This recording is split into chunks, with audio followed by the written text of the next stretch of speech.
Mike Tyson was one hell of a boxer. He was famous for his fierce and intimidating boxing style, along with his controversial conduct both inside and outside the ring. His knockout-to-win percentage was a whopping 88%. No wonder he snagged the 16th spot on the Ring Magazine's list of the 100 greatest punchers ever. And that's not all. ESPN crowned him the heavyweight champ of the hardest hitters in heavyweight history. He's been inducted in the International Boxing Hall of Fame and the World Boxing Hall of Fame. But how did a young, timid Catholic boy from a small town in Brooklyn go on to become a powerful boxing beast and hold the world of boxing hostage for years? That's the story we will be unraveling. Michael Gerard Tyson was born into a Catholic family in Fort Greene, Brooklyn, New York City on June 30th, 1966. At the tender age of 2, Mike Tyson experienced the heartbreak of his father leaving him and his family behind. Left to shoulder the responsibility alone, his mother, Lorna Smith Tyson, bravely raised Mike and his siblings, 2 sons and a daughter. Their early years were spent in Bedford-Stuyvesant, but financial struggles compelled them to relocate to Brownsville when Tyson was just 10 years old. Tragedy struck again when Tyson's mother passed away 6 years later, leaving the 16-year-old in the care of Cus D'Amato, his boxing manager and trainer who became his legal guardian. Tyson reminisced about his mother, expressing that he never witnessed her happiness or pride in his accomplishments, as she only knew him as a rebellious youth roaming the streets and returning with ill-gotten gains. The emotional toil was crushing for him personally, though he acknowledged that it didn't impact his professional success. Growing up in a high-crime neighborhood where physical altercations were commonplace, Tyson learned the art of fighting from an early age as a means of self-defense. He became adept at using his natural boxing talents to handle street fights, and this skill would later define his persona and catapult him to boxing stardom. Troubled by the age of 13, Tyson had already faced numerous run-ins with the law, resulting in 38 arrests for petty crimes. Nevertheless, his boxing abilities shone through even in these turbulent times, setting the stage for his future as a boxing legend. His path took an unexpected turn when he ended up at the Tryon School for Boys in Johnstown, New York. It was here that Bobby Stewart, a counselor and former boxer, noticed Tyson's promising boxing skills. Stewart trained Tyson briefly before introducing him to Cus D'Amato. Under the tutelage of Kevin Rooney and occasional assistance from Teddy Atlas, Tyson's boxing talent flourished. Rooney eventually took full charge of training the young fighter. This marked the beginning of a remarkable journey that would transform Mike Tyson into an iconic figure in the world of boxing. During his amateur career, Tyson achieved notable success, securing gold medals at the 1981 and 1982 Junior Olympic Games. In 1981, he emerged victorious against Joe Cortez, and the following year in 1982, he defeated Kelton Brown, whose corner threw in the towel in the first round. Tyson continued his winning streak, taking home the gold medal at the National Golden Gloves in New York in 1984, triumphing over Jonathan Littles. While Tyson dominated many of his opponents, he faced a challenge when he fought Henry Tillman twice as an amateur. Unfortunately, Tyson lost both of these bouts by decision. Despite these setbacks, Tyson's talent and determination would eventually propel him to extraordinary heights in the world of professional boxing. At the age of 18, on March 6, 1985, Tyson stepped into the professional boxing arena with his debut fight in Albany, New York. He faced Hector Mercedes and secured an impressive victory via first-round TKO. Over the course of his first year as a professional, Tyson was incredibly active, engaging in 15 bouts. His powerful and relentless fighting style resulted in 26 of his first 28 wins coming by way of knockout or technical knockout, with an astounding 16 of those victories occurring in the first round. As Tyson's reputation soared, his opponents grew in skill and stature, ranging from journeyman fighters to borderline contenders like James Tillis, David Jocko, Jesse Ferguson, Mitch Green, and Marvis Frazier. With each victory, he attracted significant media attention and was hailed as a potential next great heavyweight champion. However, During this period of success, Tyson faced a profound loss when his mentor and trainer, Cus D'Amato, passed away in November 1985, early in Tyson's professional career. Some speculate that D'Amato's death may have contributed to the challenges and troubles Tyson encountered later in his life and career. One of Tyson's early nationally televised fights occurred on February 16, 1986, at the Houston Fieldhouse in Troy, New York. He squared off against journeyman heavyweight Jesse Ferguson, and the bout was broadcast by ABC Sports. During the match, Tyson delivered a powerful uppercut that broke Ferguson's nose, leading to a display of clinching and holding from his opponent in an apparent effort to avoid further punishment. After repeated warnings to follow the rules, the referee ultimately stopped the fight in the middle of the 6th round. Initially, the victory was ruled as a disqualification win for Tyson, but it was later changed to a technical knockout after Tyson's corner argued that a DQ win would halt his string of knockout victories and a knockout would have been the inevitable outcome. On November 22, 1986, Tyson faced Trevor Berbick in his first title fight for the World Boxing Council WBC Heavyweight Championship. Displaying his ferocious skills, Tyson secured a TKO victory in the 2nd round, making history at the age of 20 years and 4 months as the youngest heavyweight champion ever. He didn't stop there and went on to claim the WBA and IBF titles by defeating James Smith and Tony Tucker in 1987. Tyson's dominant performances earned him high praise from boxing enthusiasts. Donald Saunders remarked, "The noble and manly art of boxing can at least cease worrying about its immediate future, now that it has discovered a heavyweight champion fit to stand alongside Dempsey, Tunney, Louis, Marciano, and Ali." Tyson's opponents often felt intimidated by his exceptional strength, lightning-fast hand speed, pinpoint accuracy, precise coordination, and impeccable timing. His defensive prowess was also noteworthy, utilizing the peekaboo style taught to him by his mentor, Cus D'Amato. Moreover, Tyson's explosive punching power was enhanced by his unique crouching technique just before delivering hooks or uppercuts, utilizing the spring of his legs to add significant force to his punches. One of his signature moves involved a right hook to his opponent's body, swiftly followed by a right uppercut to the opponent's chin, which proved devastating and resulted in knockdowns for fighters like Lorenzo Boyd, Jesse Ferguson, and Jose Ribalto. Tyson was a man possessed whenever he had an upcoming fight. The eerie look in his eyes before he made his ring walk was undeniably intimidating, as Tyson approached each bout with a determination to cause serious damage. His opponents often felt mentally shattered and intimidated even before they stepped into the ring with him. Tyson's mindset was always focused on inflicting harm. He had a peculiar habit of clenching his fist and brushing his knuckles with his gloves, believing it would diminish the padding. Though whether this was true or not, Tyson's intention was always to finish fights swiftly. This unwavering clarity and determination allowed Tyson to perform at his best, both physically and mentally. He seldom let emotions affect him in the ring, which allowed him to execute his techniques without hesitation, following the teachings of his mentor, D'Amato, with precision and skill. Mike Tyson's boxing prowess went far beyond his knockout power. In his first 19 professional fights, he won all by knockout, 12 of them in the opening round.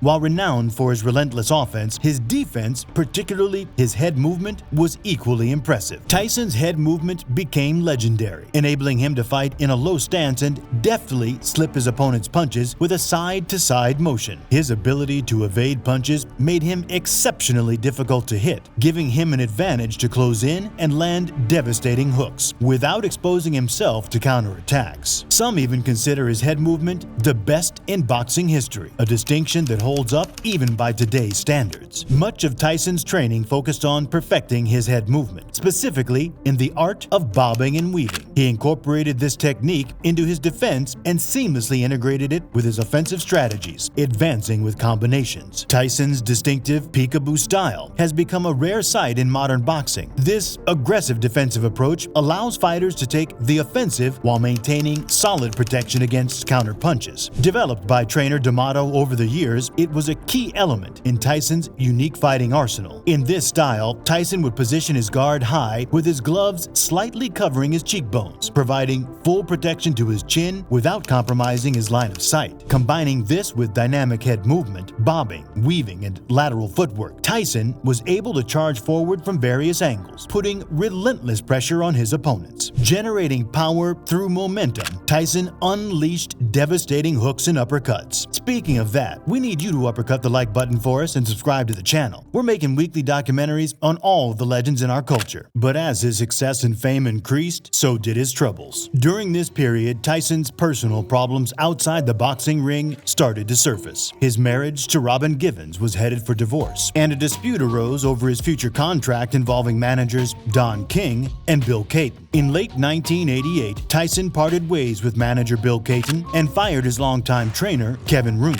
who was credited by many for refining Tyson's skills after the passing of Cus D'Amato. Critics noted that after Rooney's departure, Tyson seemed to display less head movement and combination punching. Amidst personal turmoil, Tyson only had 2 fights in 1989. In February of that year, he faced British boxer Frank Bruno, who managed to stun Tyson in the first round. Despite that early setback, Tyson rallied and knocked out Bruno in the 5th round. Then in July, Tyson swiftly knocked out Carl "The Truth" Williams in the 1st round. However, as 1990 rolled in, Tyson appeared to have lost his sense of direction, with reports indicating a decline in his training dedication leading up to his match against Buster Douglas. On February 11, 1990, Tyson lost his undisputed championship to Douglas in Tokyo. The fight's outcome was a major surprise, as Tyson was a heavy favorite with odds of 42-1 set by the Mirage Casino. Douglas's use of his quick jab and 12-inch reach advantage prevented Tyson from finding a way past it. Tyson did manage to land an uppercut in the 8th round, sending Douglas to the canvas, but the resilient Douglas recovered and proceeded to dominate Tyson in the following round. After the fight, Tyson's team complained about the count being too slow and claimed that Douglas took longer than 10 seconds to rise back to his feet. In the 10th round, Douglas delivered a devastating uppercut, followed by a powerful 4-punch combination of hooks that sent Tyson to the canvas for the first time in his career. Referee Octavio Moran counted him out, sealing Douglas's remarkable victory. This knockout win by Douglas over Tyson, the previously undefeated and feared baddest man on the planet, stands as one of the most shocking upsets in modern sports history. Despite the shocking loss, Tyson has said that losing to Douglas was the greatest moment in his career. "I needed that fight to make me a better person and fighter. I have a broader perspective of myself and boxing." His troubles were far from over in 1991. Tyson faced a serious legal issue when he was arrested for the rape of 18-year-old model Desiree Washington, a former Miss Black Rhode Island, in a hotel room in Indianapolis. The case went to trial at the Marion County Superior Court, putting Tyson's career and future in jeopardy. Washington's account was supported by Tyson's then chauffeur, Virginia Foster, who witnessed the young woman in a state of shock shortly after the incident. Further testimony came from ER physician Thomas Richardson, who examined Washington and confirmed that her physical condition was consistent with rape. Despite Tyson's claims that Washington had given her consent, he was sentenced to 6 years in prison in 1992, followed by 4 years of probation. At the time of his sentencing, Tyson was only 25 years old, and it seemed like his early potential had been squandered. After serving 3 years of his sentence, Tyson began his journey towards a comeback, regaining his status as the king of the heavyweight division. He easily defeated opponents like Peter McNeely, Buster Matthias Jr., Frank Bruno, and Bruce Seldon, reclaiming both the WBC and WBA belts along the way. However, he faced a formidable challenge in Evander Holyfield. After losing their first fight, their rematch became infamous for a shocking moment that shook the boxing world. At the end of the 3rd round, Tyson was disqualified for biting Holyfield on both ears. The final bite was so severe that a piece of Holyfield's right ear was found on the ring floor after the fight. This incident marred Tyson's comeback journey and added further controversy to his already tumultuous career. Tyson faced severe consequences for his actions, with his purse suspended, boxing license revoked, and a hefty fine of around £2 million imposed on him. Throughout his career, Tyson openly admitted to struggling with drug abuse, particularly cocaine. This destructive habit took a toll on him, even leading to drug use before significant fights as his addiction spiraled out of control. In his own words, Tyson confessed, "I was a full-blown cokehead," as revealed in his memoir, Undisputed Truth. He even made a startling comparison stating, "The history of war is the history of drugs. Every great general and warrior from the beginning of time was high." Moreover, Tyson devised an unconventional method to cheating drug tests. To evade detection, he snorted lines of cocaine before stepping into the ring. He and his entourage devised a strategy involving a fake penis filled with someone else's urine, which they aptly named the Wizard. These revelations shed light on the darker aspects of Tyson's life and career, showcasing the struggles he faced with substance abuse and the lengths he went to conceal his actions. During the late 1980s and throughout the 1990s, Tyson reached the pinnacle of fame and success, becoming one of the most globally recognized sports personalities. While he achieved numerous sporting feats, his on-the-edge and controversial conduct both in the boxing ring and in his personal life ensured that he remained a constant presence in the public eye and the legal system.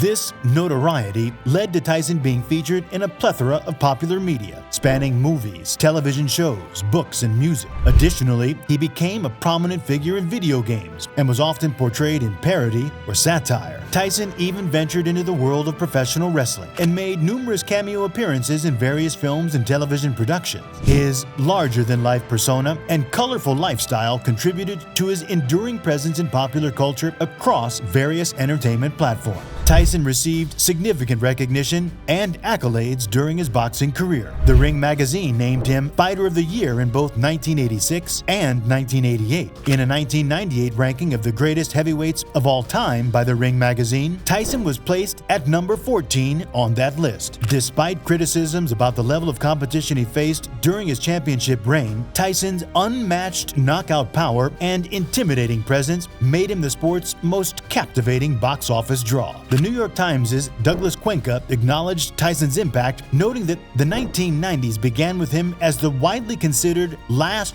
great heavyweight champion. Tyson's distinctive ring attire, comprising black trunks, black shoes without socks, and a plain white towel around his neck instead of a traditional robe, became iconic, as did his ritual of rapidly pacing the ring before the start of a fight. In his prime, Tyson seldomly retreated and had never been knocked down or seriously challenged. While Martial Arts World Report granted him an honorable mention rather than a specific ranking among the 10 greatest heavyweights of all time, it recognized that Tyson's peak period spanned approximately 5 years, considering longevity as a factor. BoxRec presently ranks Tyson at number 20 among the greatest boxers who had their last fight in the heavyweight division. On the Ring magazine's list of the 80 best fighters of the last 80 years, released in 2002, Tyson was ranked at number 72. Additionally, he holds the 16th spot on the Ring magazine's 2003 list of the 100 greatest punchers of all time. Tyson's impressive record boasts victories over 11 boxers for the world heavyweight title, the 7th most in history. In recognition of his exceptional career, Tyson was inducted into the International Boxing Hall of Fame on June 12, 2011. He shared the honor with legendary Mexican champion Julio Cesar Chavez, light welterweight champion Kostya Tszyu, and actor-screenwriter Sylvester Stallone. While some critics excluded Tyson from their top 10 heavyweight lists, it cannot diminish the impact he had in the sport, especially against the fighters he was expected to defeat. Mike Tyson launched his YouTube channel in collaboration with Shots Studios, a company known for producing comedy videos and comedy music content with popular digital stars like Lily Pons and Rudy Mancuso. On his channel, Tyson shares parody music videos and comedy sketches, entertaining his audience with humor and creativity. Furthermore, Tyson hosts the podcast titled Hot Boxin' with Mike Tyson, where he engages in candid conversations with guests from various walks of life, providing unique insights and entertaining discussion. In October 2017, Tyson was announced as the new face of the Australian car servicing franchise Ultra Tune. He replaced Jean-Claude Van Damme as the frontman for the brand's television commercials, with the first advert scheduled to air in January 2018 during the Australian Open. This endorsement further showcases Tyson's versatility and continued presence in the entertainment and advertising industry. While stars in the boxing world may come and go, Tyson has managed to carve a permanent and indelible place for for himself in the history of boxing. His triumphant victories have etched his name in the annals of the sport, ensuring that he will always be remembered and celebrated for his remarkable achievements. If you enjoyed this documentary, then I'm sure you'll love the one we did on one of the greatest boxers of all time, Muhammad Ali. Click the video on the screen if you want to watch it now. Either way, have a great day.